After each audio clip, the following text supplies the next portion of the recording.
I'm Kyle Scoble. I'm a documentary filmmaker, and I'm going to be building my first ever computer today with Really Real. It's going to be a edit bay for documentary films with a 4K workflow, and I've never built a computer before, so I have no idea how this is going to go or how long it's going to take me or if I'm going to have to go and get more different parts. So let's do it. So the first part is putting the CPU and the motherboard and everything together, so we'll break down the different parts I ended up choosing for that. This is my dog Darla. She's going to be in and out the entire video, so we'll just get the introduction over with now. And we'll start off with the M2 memory. I chose the 970 Evo Plus from Samsung. I chose Samsung because it's a name brand. I know it. I don't have to worry about it. It was within my budget. The Plus was only $10 or $5 more than the 970 Evo. And part of the reason I'm leaving the Mac ecosystem is I don't want to buy entirely new computers and I want to mitigate costs down the line. And I feel like if I can get the Evo Plus, and then like with the RAM, I went for 3600 megahertz instead of 3200. I feel like doing stuff like that will future-proof my computer as much as possible. And again, that's one of the big reasons I'm doing this. So 970 Evo Plus. Next up, and as I just mentioned, we have the RAM. I went for 32 gigabytes instead of 64. That was a hard decision. We'll see if it ends up being the right one. Obviously, I can upgrade to get up to 64, but I could have started at 64 is the question. Partially why I went down to 32 is I ended up spending a little bit more on the GPU than I was planning on, and we'll get into that later. But I went to Micro Center. They carry G-Skill. G-Skill gets good reviews. And like I said, I went for the 3600 megahertz instead of 3200 megahertz. 3200 megahertz, from my research, is more than enough performance for 4K. 3600, going below 3200 is not recommended. I initially chose some that was below, and my friends and some other people quickly told me not to do that, so I didn't. But the 3600, the thought behind that is the CPU will probably be the first thing I upgrade later down the line in a year or two, and that CPU will be more ready to use the 3600 than my current one, so this is a future-proofing decision. And there really also wasn't a huge price difference, so it worked within my budget. Next up, we have the CPU, arguably one of the most important components of the entire computer. And a big disclaimer here, or not really a disclaimer, but information. I own a Blackmagic Pocket Cinema Camera 4K, so that means I shoot B-RAW, and I have access to the studio version of DaVinci, and so that's what I use. DaVinci is a program that is GPU heavy, while Adobe Premiere is CPU heavy. So obviously this is going to have a big influence on your decision-making process. And again, you know, being DaVinci, I went GPU heavy. So for CPU, I went for the AMD Ryzen 5 3600. It is a 6-core CPU. There was the option of maybe trying to do something bigger, Ryzen 7, going into the 8-core range or higher. From what I saw on the benchmarks, I don't see a huge bang for your buck going over 8 cores. And again, being a GPU heavy program, I wanted to save a little bit of money on the CPU.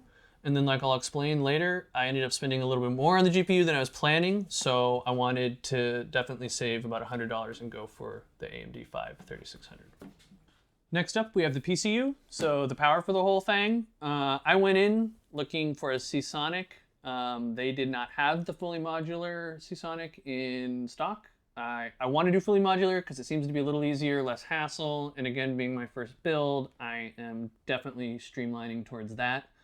The guy recommended this. It was within my budget. Finally, we have the motherboard where all of these things plug into. So there's a lot that goes into the motherboard, or I guess a lot of different options that can go into the motherboard. I went with ASUS. The X570 Plus Wi-Fi. Wi-Fi's cool. My current setup here, it's going to be Ethernet, but I don't know where I'm going to end up, so I want to have Wi-Fi. So that's all of the components for this first part of the build, and probably the vast majority of the hard work, and we'll get going. All right, we had lunch, and we've made it to the actual build. You'll notice I have a blue thing right here kind of attached to my wrist. Some of you are going to laugh at me. I don't know enough to really have an opinion one way or the other. One thing we do know is static electricity and motherboards and electronic components is bad. If I have static electricity while I'm touching this, I run the risk of frying it and completely ruining the motherboard before I get to do anything with it. So you want to discharge your static electricity, and that's simply by grounding yourself, which is touching something that's metal. And some people swear by these bands, I guess, that have metal on it, and it touches, you connect it, and it has a little metal clip that I will be connecting to the computer case, which is metal. So I'll be grounded the entire time.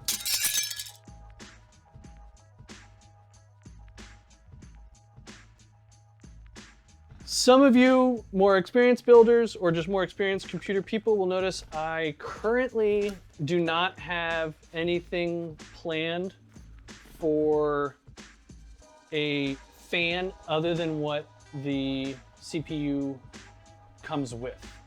Some people recommend it. People I've spoken to in the lists I've seen haven't always included it, so I don't necessarily think it's a necessity. Now, obviously, if we do the build and it's running really hot and it's kind of concerning, then yeah, I'll look into it and try to find a fan. You don't want to touch the bottom. Generally, touching pokey parts of electronics is not recommended. But if you see this little golden triangle right there, that needs to line up with, there is a little indented triangle in one of the corners on here. So note, this is an AMD CPU, and so my motherboard is an it is made for AMD CPUs. It's not made by AMD. If you get an Intel CPU, you need an Intel motherboard. Cool, so it just dropped right in, no issues. The lever is up, and then you push the lever down. Okay, the CPU is in. So I lined up the two screws on one side. So that will hold.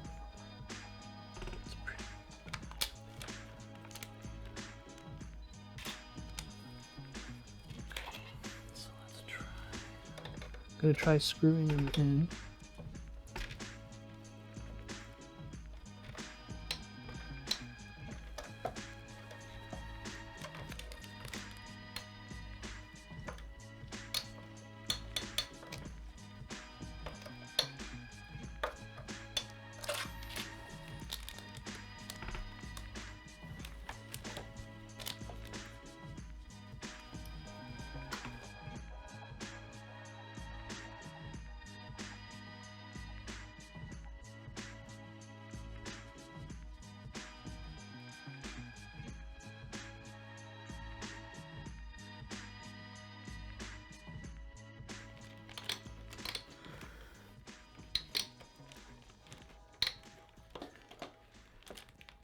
To get this screw in.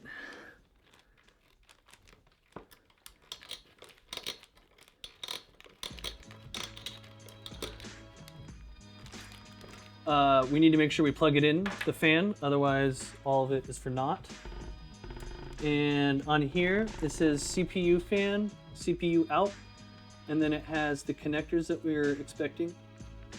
So I'm gonna put the CPU fan right here. Line it all up. You do not want to get two individual RAM. You want to get what they call dual channel, and it means that these two were tested together and meet requirements in the speed specifications together. And that's how we're going to be plugging them in as one unit. So get the dual channel, don't get two individual. Okay, so here we go. It has a recommended memory configurations for single slot, 2 and 4.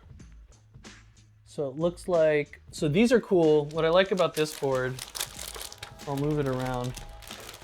Rather than numbering them, you'll see they're actually two different colorways. So these two are the same color, and then these two are the same color. And it looks like that's what we're supposed to do, is line up in the same colors.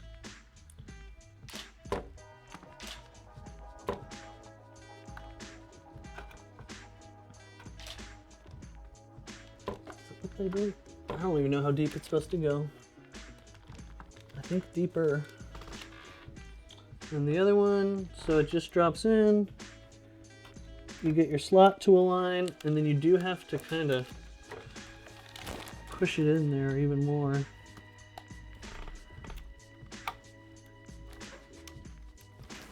There we go.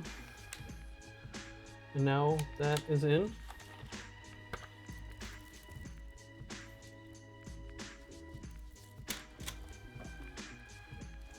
Yeah, motherboard MB. And so, hoping these guys are really easy to plug in. They are. Here are the SATA connections. So SATA is how we're going to connect the 3.5 inch 8 terabyte drive. 1 terabyte, man. When I went to elementary school, we were given a floppy disk. That's how I learned how to use Microsoft Word. And the first Internet Explorer I used was actually Netscape Navigator.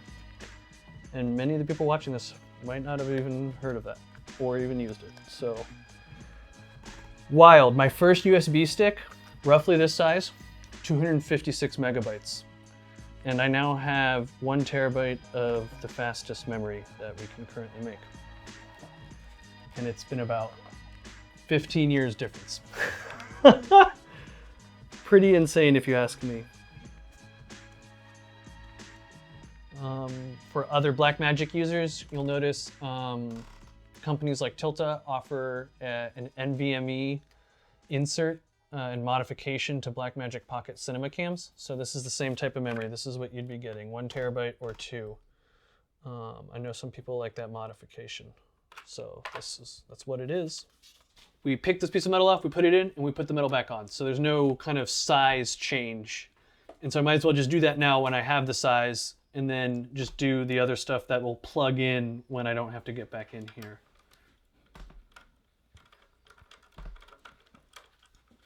Okay, so yes, okay. So this right here, we will peel off this blue, and then it's gonna have that kind of foam sticky stuff. So we have the M2 out, see this little notch right here. It's gonna go in here, and let me see if I can angle it better.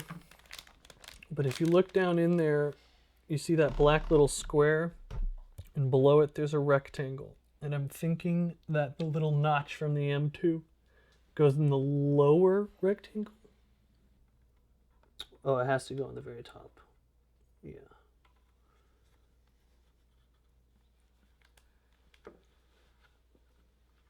Okay, so, okay, yep, I did it. So there's a little bit of a click, not quite a snap, definitely more of a click. And see how it's sitting up like that? That's how we know we did it correctly, which still, I don't know, I'm just gonna keep saying it, weirds me out. And then I'm gonna get my monitor and plug my monitor in to the HDMI of the motherboard and plug in my keyboard and mouse as well. And the motherboards have a little kind of mini operating system on them called the BIOS. And if we don't get to the BIOS, we know we've done something wrong. And if we do get to the BIOS, we know we're in a good spot to continue moving onward. Okay, so everything's plugged in. We have the power unit plugged in. We know the motherboard's getting power because the RGBs are going off. This does not have a power switch, so we're gonna have to short it, and you just find the power, the 2 pins for power that you're actually gonna connect to your case. And that you take a screwdriver and voila. So we know it's getting power. The LEDs are going. And it looks like we're gonna get stuck here, which is a bit of a bummer, but it is what it is. So there's a couple of writing next to all of it. So there's DRAM, CPU, VGA, boot, and we are stuck on VGA. So I think that means we're gonna have to plug in the GPU unit to get it to our test to work. Not the way we wanted it to go, but it is what it is. The manual actually had us installing this in the case first and installing the GPU unit before turning it on, so I guess that's them saying it's not gonna work this way. But we'd like to try it, so we did, and here we are. So we're just gonna power down, and then quickly talk about the GPU, because like I said earlier, this is the most important piece of equipment for me, given that I edit in DaVinci Resolve and that it is a GPU heavy program. So I went into Micro Center expecting to get a Radeon 5700 XT. I know NVIDIA is considered better than Radeon, and I think it is, definitely. However, with the shortages, you're just not going to pay MSRP for NVIDIA, and so then it gets into a value proposition. You know, is it worth paying $200 or $300 over MSRP, or saving that money and getting a Radeon at MSRP? So, in my research with 4K, it seems like the key detail is 8 gigabytes of VRAM. Without that, you're not going to be able to edit 4K comfortably in DaVinci. And with my budget, that really put me looking in at, again, the AMD Radeon stuff.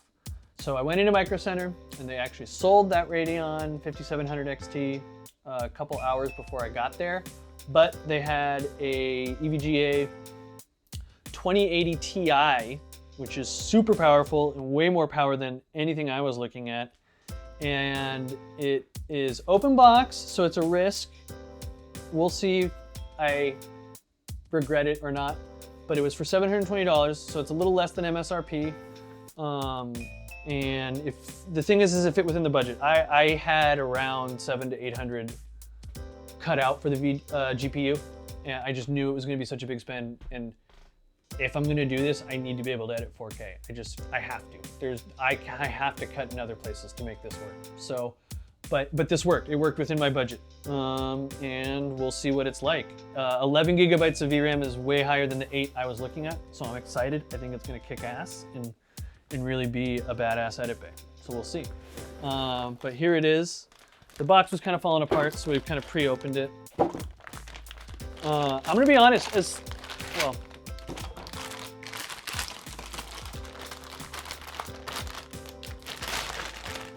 Okay, now that the crinkling is done. I thought this would be bigger. I don't know what I was expecting necessarily, but yeah, this is all it is, really. This just blows my mind. So yeah, we know it goes into the PCI view that I had. There we go, snapped in. Good sound. Okay, so we tried it. We tried powering on the motherboard without the GPU in, and then the LED for VGA was getting stuck and it wasn't going into a full boot. So we have put the GPU in now. We have it connected, and we tried to connect it earlier or boot it up, and it wasn't, still nothing. And we're gonna put the HDMI directly into the GPU now. See if that does it. Computer people probably are like screaming at me right now for not going directly into the GPU, but this is what you get when you watch a video of someone doing it for the first time. And hey, now we're in the BIOS. Look at this. CPU fan, rotations. Wow, we're in, team, we did it. We successfully tested the motherboard with the GPU and everything connected to it, and we got into the BIOS. So we know that's good to go, so now we need to get it into the case. The case I went with is a Fractal Design. It's called the Meshify C. I'm not sure what the C really means. Seems well reviewed. I was originally gonna go with the NZXT 510. It was a little cheaper, looked a little cleaner in my opinion. When I went in and got it, the guy said it wasn't the best ventilation. And with the fact that I got the more powerful GPU and the heat that's gonna come with it, ventilation actually does become a bit of something I need to think about. Okay, so this plate lined up pretty obviously. It actually only works one way. I will say I have appreciated how often that seems to be the case with computer parts. Oh, I guess that makes sense. So the fan's blowing out and not into the rest of the computer. Let me make sure I got this oriented properly.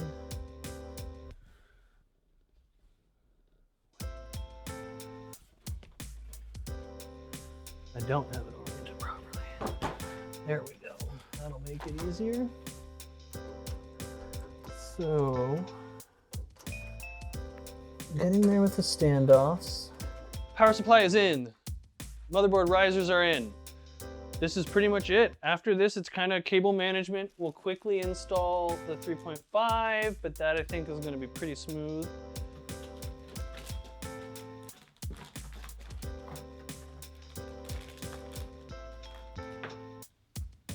All right, so we got the slots out of the back here for where the GPU ports will sit, and I'm just trying to hide the cords for the fan right there because I don't need them just yet.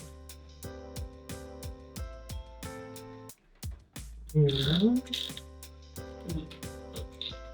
that's fan cords. Just trying to get them off.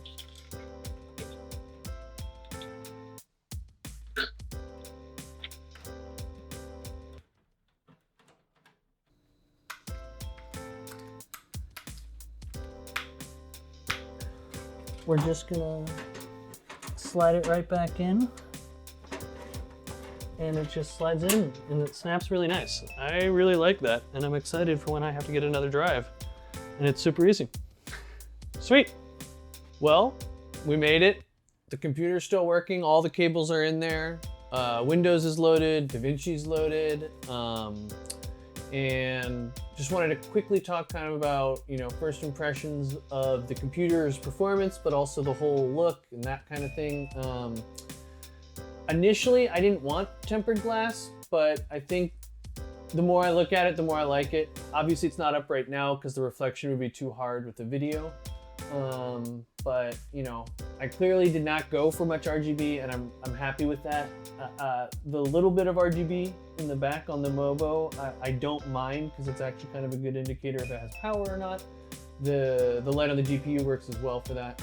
But I put in some 8:1 compression VRAW at 4K, and it was handling it absolutely no problem. We didn't ever drop frames. We didn't have to play back at a lower resolution or anything like that, no proxy files, and it was handling it no problem. So that was pretty fun. We were scrubbing through it all, no worries. So that was really cool too. I downloaded the Puget Systems benchmark. I haven't done it yet, so that'll be coming up, and some other stuff too, kind of really trying to test the limits of the computer and seeing what to expect and what to learn along the way. So can't wait for you guys to come along with us and keep checking in.